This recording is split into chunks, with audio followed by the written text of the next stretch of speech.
Hello दोस्तों, आपका एक ही जीनियस नॉलेज चैनल पर स्वागत करते हैं। इस वीडियो पर देखेंगे हम इकोनॉमिक्स की सीरीज चल रही थी, जिनमें से आपकी जो पिछली सीरीज आपको डिस्क्रिप्शन बॉक्स में मिल जाएंगी। तो यहाँ पर हम देखेंगे 121 से लेकर 135 नंबर तक की क्वेश्चंस। तो आइए शुरू करते हैं। मुंबई स्टॉक एक्सचेंज की स्थापना कब हुई थी? 121 नंबर का क्वेश्चन है। तो जो इसका राइट आंसर हो जाएगा 1865 ईस्वी में हुई थी। इसी के साथ हम अगले क्वेश्चन की तरफ बढ़ते हैं।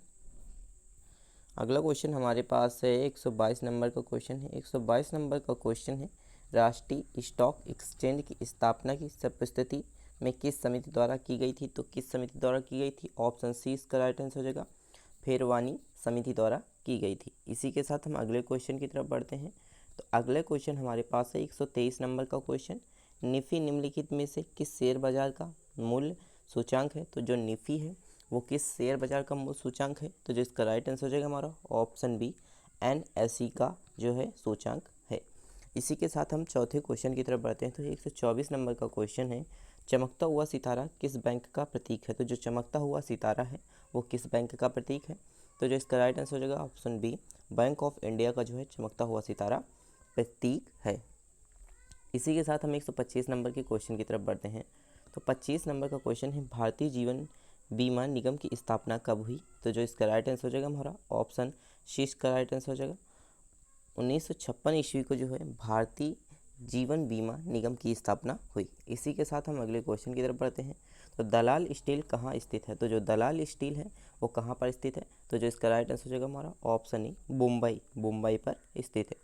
इसी के साथ हम अगले क्वेश्चन की तरफ बढ़ते हैं। तो अगला क्वेश्चन हमारे पास है 127 नंबर का क्वेश्चन। 127 नंबर का जो क्वेश्चन है, भारत में कागजी नोट मुद्रा को जारी करने का पूर्ण अधिकार किसके पास है? तो जो भारत में कागजी नोट होते हैं उनको जारी करने का अधिकार किसके पास होता है? तो इसका जो राइट आंसर हो जाएगा हमारा ऑप्शन डी, रिजर्व बैंक के पास होता है। इसी के साथ अगले क्वेश्चन की तरफ बढ़ते हैं। तो अगला क्वेश्चन है हमारे पास है, सरकार आर्थोपाई ऋण देती है। तो सरकार जो है आर्थोपाई ऋण किस कौन सी बैंक जो है आर्थोपाई ऋण देती है? तो जो इसका राइट आंसर हो जाएगा हमारा ऑप्शन बी, RBI बैंक जो है आर्थोपाई ऋण देती है सरकार को। इसी के साथ अगले क्वेश्चन की तरफ बढ़ते हैं। तो अगला क्वेश्चन है, निम्नलिखित भारतीय बैंकों में से कौन सा एक राष्ट्रीयकृत बैंक नहीं है? तो जो भारतीय बैंक है उनमें से एक ऐसा बैंक है जो राष्ट्रीयकृत बैंक नहीं है। तो वह कौन सा बैंक है? तो जिसका राइट आंसर हो जाएगा हमारा ऑप्शन बी, बैंक है, फेडरल बैंक है। इसी के साथ अगले क्वेश्चन की तरफ बढ़ते हैं। तो अगला क्वेश्चन हमारे पास है 130 नंबर का क्वेश्चन, निम्नलिखित में से किसको वास्तविक मजदूरी का प्रमुख निर्धारण माना जाता है? तो वास्तविक मजदूरी का जो प्रमुख निर्धारण है उसे किसको माना जाता है? तो ऑप्शन ए इसका राइट आंसर हो जाएगा, मुद्रा की क्रय शक्ति को माना जाता है। इसी के साथ हम अगले क्वेश्चन की तरफ बढ़ते हैं। तो अगला क्वेश्चन है, नई मुद्रा यूरो किस वर्ष से प्रारंभ की गई? तो जो नई मुद्रा यूरो चली थी वो किस वर्ष से प्रारंभ की गई थी?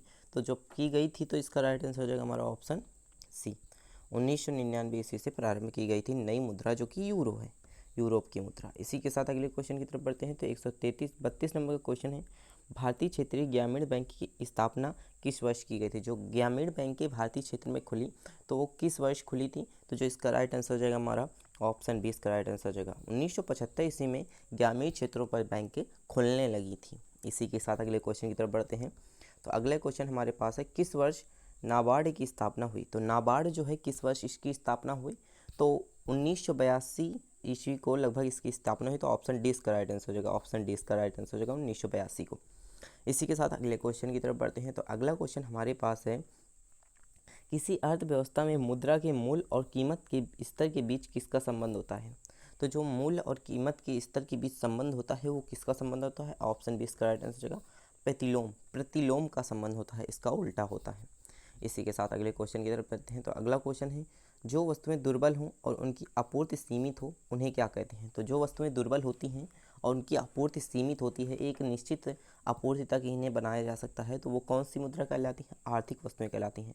मतलब अर्थव्यवस्था इकोनॉमिक्स को वो एक मजबूत एवं दुर्बल नहीं होती, वो मजबूत आपूर्ति को पहुंचाती हैं आर्थिक वस्तुएं। अगर आपको हमारी वीडियो अच्छी लगी तो वीडियो को लाइक करिए, अपने दोस्तों के साथ शेयर करें।